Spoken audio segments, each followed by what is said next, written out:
Hello, जानकीज kitchen मध्ये आपलं खूप खूप स्वागत आहे। आपण गॅस चालू केलाय आणि कढई तापायला ठेवली। आज आपल्याला हिरवी मिरचीचं पंचामृत करायचं आहे। तर पंचामृत म्हणजे महाराष्ट्रीयन खाद्यपदार्थात अनेक पारंपरिक पदार्थ असतात, तसाच हा पारंपरिक पदार्थ आहे। तर आज आपल्याला उदाहरणार्थ कोशिंबीर, पापड, रायते, चटण्या, पंचामृत इत्यादी।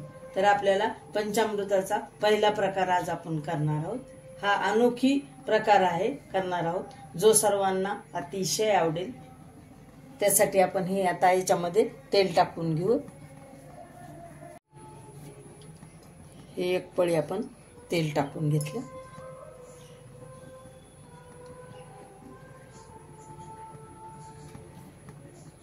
दोन चार मोहऱ्या टाकून पाहिल्या यामध्ये। आता आपलं तेल तापलेलं आहे।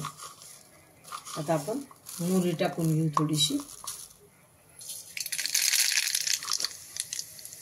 मोहरी थोडी,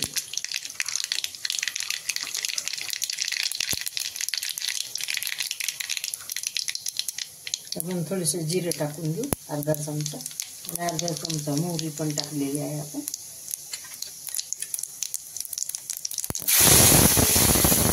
धुवून घेतलेला कढीपत्ता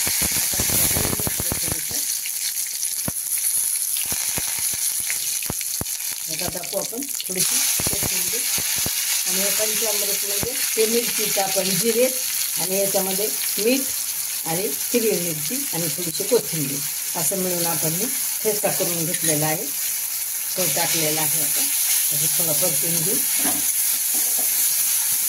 त्याला आपण टाकणार आहोत हे चिंचेचा कोळ आपण भिजत घातला एवढा।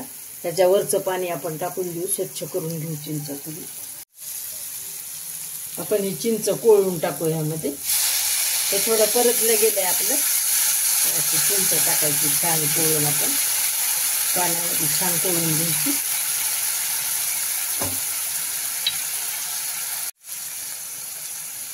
हे असं आपण छान असं बारीक करून घ्यायची चिंच छान, आणि असं कोळून हे आपण पंचामृतामध्ये टाकणार आहोत।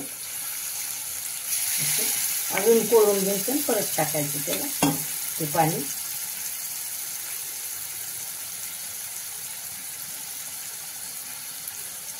असं चिंचाचं पाणी टाकून द्यायचं। आपण एवढी चिंच घेतलेली आहे एवढी। आता एवढंच पुन्हा नंतर गूळ टाकणार आहोत आपण। एवढंच आपण चिंच एवढाच थोडा गूळ अंदाजानेच टाकणार आहोत आपण। एवढा चमचा भरून एवढा आपण टाकलेला आहे गूळ।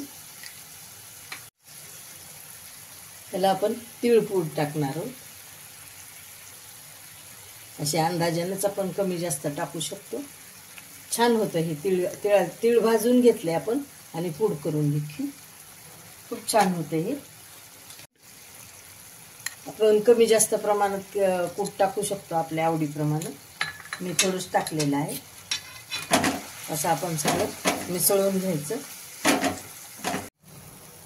आपण हे चिंचाचं पाणी टाकणार आहोत। राहिलेलं पुन्हा कोळून टाकलं आपण पाणी अशा प्रकारे। आणि आता पाणी टाकायचं म्हणजे हे शिजते, चांगलं शिजू द्यायचं। ह्याला घट्ट होईपर्यंत शिजवायचं छान, म्हणजे पंचामृत खूप छान होतं चवीला। आता आपण ह्याला टाकू थोडंसं मीठ। मग असे आपण ठेच्याला पण मीठ घातलेलं आहे, त्यामुळे आपण थोडंच घालू। अर्ध्या चमच्याच्या आपण कमी मीठ घातलेलं आहे थोडं। आता मीठ घालून आपण छान अजून शिजू देऊ। मंद आचेवरच आपण हे शिजवलेलो आहे। चांगली मिरची शिजवून घ्यावी लागते, आपण बारीक करून घेतलेली मिरची ना पंचामृताची, ती आपली छान शिजली पाहिजे, म्हणजे पंचामृत छान होतं।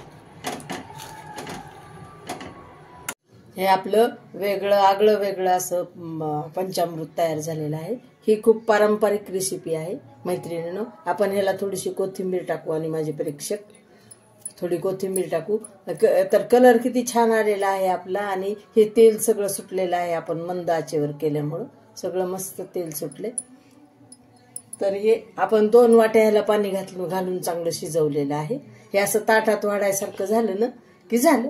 ताटात वाढायसारखं घट्ट करायचं, म्हणजे ह्याच्यातली मिरची छान शिजते आणि चव खूप छान लागते। आता गोड आंबट होणार आहे हे पंचामृत। आपण चिंच गूळ घातलाय, तर असे रेसिपी तुम्ही नक्की करून पहा मैत्रिणींनो आणि माझे प्रेक्षक. सबस्क्राईब करा, लाईक करा, शेअर करा.